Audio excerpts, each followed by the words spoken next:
প্রিয় শিক্ষার্থীরা, আপনাদেরকে স্বাগত জানাচ্ছি 10 সেকেন্ড স্কুলের পক্ষ থেকে। তো আমি আবারও বলছি, যদি আমরা কোনো এক্সামে, কোনো কম্পিটিটিভ এক্সামে পরীক্ষা দিতে যাই, তাহলে আমাদের সবচেয়ে যেটা বেশি প্রয়োজন সেটা হচ্ছে সময়। আমরা বিশেষ করে গণিতের ক্ষেত্রে সময় একেবারেই খুবই প্রয়োজন। আমরা যদি কোনো অঙ্ক বিস্তারিত করে সমাধান করতে যাই, তাহলে আমাদের 3 থেকে 5-6 মিনিট সময় লেগে যাবে, কিন্তু কখনো সম্ভব না। এরকম হলে আমরা হয়তো 2-3টা অঙ্ক করতে পারবো, আর চেয়ে বেশি করতে পারবো না। এই জন্য আমাদের দরকার খুব কম সময়ে আমরা কি করে অঙ্ক সমাধান করব। তাই আমি এই আজকে যে অধ্যায় নিয়ে এসেছি সেটা হচ্ছে পিতা পুত্র অঙ্ক। আমাদের আগামী প্রাথমিক যে পরীক্ষাগুলো হবে সেখানে পিতা পুত্রের অঙ্ক আসবে, প্রায় এসে থাকে। তা আমরা এটা সলভ করতে যাচ্ছি। তো আপনারা এখন লক্ষ্য করুন, আমরা এখানে হচ্ছে পিতা ও পুত্রের বয়সের অনুপাত 7:3। 4 বছর পূর্বে তাদের বয়সের অনুপাত ছিল 13:5। বর্তমান কার বয়স কত? তো আমরা এর আগে একটা ভিডিও দিয়েছি, আবার বলছি। আমরা লিখব পিতা ও পুত্র,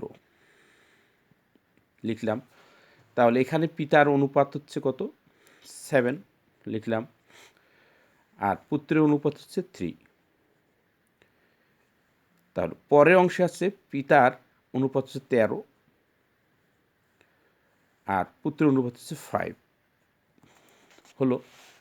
তারপর আমরা এখন পিতার বয়স কিভাবে আমরা পাবো?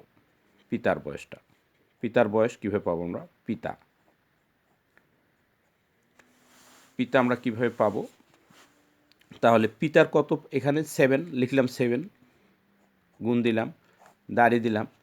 তাহলে এখন আমরা এই যে আড়াআড়ি গুণ, একটু এর আগের ভিডিওটাতে বলেছি যে আড়াআড়ি গুণটা, আড়াআড়ি গুণটায় আমাদের আড়াআড়ি গুণ করলাম কত? 5 7 35 আর 3 13 39। কোনটা বড়? 39 বড়, 39 লিখলাম। যেটা বড় সেটা আমরা লিখবো, আর ছোটোটা পরে ম্যানেজ করব, 35। ঠিক আছে। আর উপরে হবে কি? এই দুইটার পরের অংশ, অর্থাৎ এই দুইটার বিয়োগফল 13, আর যেটা বড় সেটা আমরা আগে লিখতেছি। আর এখানে কত বছর আছে? 4 বছর। 4 দিয়ে গুণ করলাম, আমরা 4 দিয়ে গুণ করলাম। তাহলে এখন আমরা হিসেবটা দেখে নিই। কত? এখানে 7 লিখলাম। এখানে আমরা করলে হচ্ছে আমাদের কত? 8। এখানে বিয়োগ করলে পাচ্ছি আমরা 4। এই 4, এই 4 কেটে 27 56। আমরা এমনি করে পুত্রটা পাবো, পুত্র পাচ্ছি, তাহলে পুত্র অনুপাতটা কোনটা? 3 লিখলাম। আর এখানে যে আমরা এই টার্মটা করলাম, এটা সবখানে আছে বিধায় আমি এই টার্মটা কত হবে? 8। তাহলে কত আসতেছে? 3-24। আমাদের পিতার বয়স পেলাম 56, পুত্রের বয়স পেলাম আমরা 24 বছর। তাহলে দেখি কোথায় এই তো আমাদের বি নম্বর হয়ে গেছে, আমাদের অঙ্কটা হয়েই গেল। তাহলে আমরা কত সহজে পাইলাম। আবার বলছি, পিতা লিখব, পুত্র লিখব, তারপর আমরা কী করব? পিতার যখন বয়স, পিতার অনুপাতটা কত? 7। তাহলে আমরা এটা ঠিক এমনি করে দেব, আমরা দাঁড়িয়ে দেবো। নিচের অংশ কী করবো? আড়াআড়ি গুণ করবো, 5 7 35 আর 3 39, 3 13 39। 3 13 39 আগে লিখলাম, যে টার্মটা বড় আগে লিখলাম। আর এই নিচের অংশ, এই নিচের যেটা থাকবে উপরে, আমি বারবার বলছি, উপরের যে টার্মটা আছে এইটা প্রথমটা, অর্থাৎ কি না বর্তমান, এই উপরের টার্মটা অবশ্যই সবসময় বর্তমান হতে হবে। উপরের টার্মটা অবশ্যই বর্তমান হতে হবে।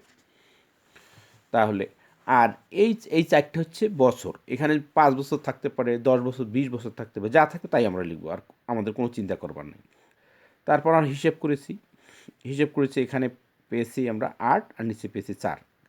তাহলে এই 4 4 কেটে গেল, 8 থেকে 5 27 56।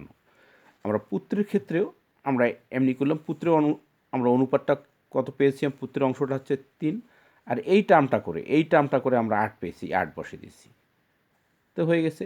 তাহলে আমাদের উত্তর মিলিয়ে গেছে কত, 56। উত্তর মিলে গেছে 56।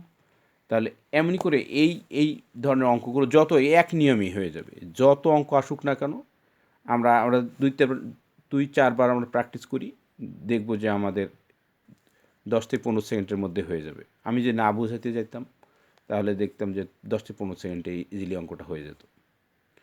আমরা আরও একভাবে করতে পারি।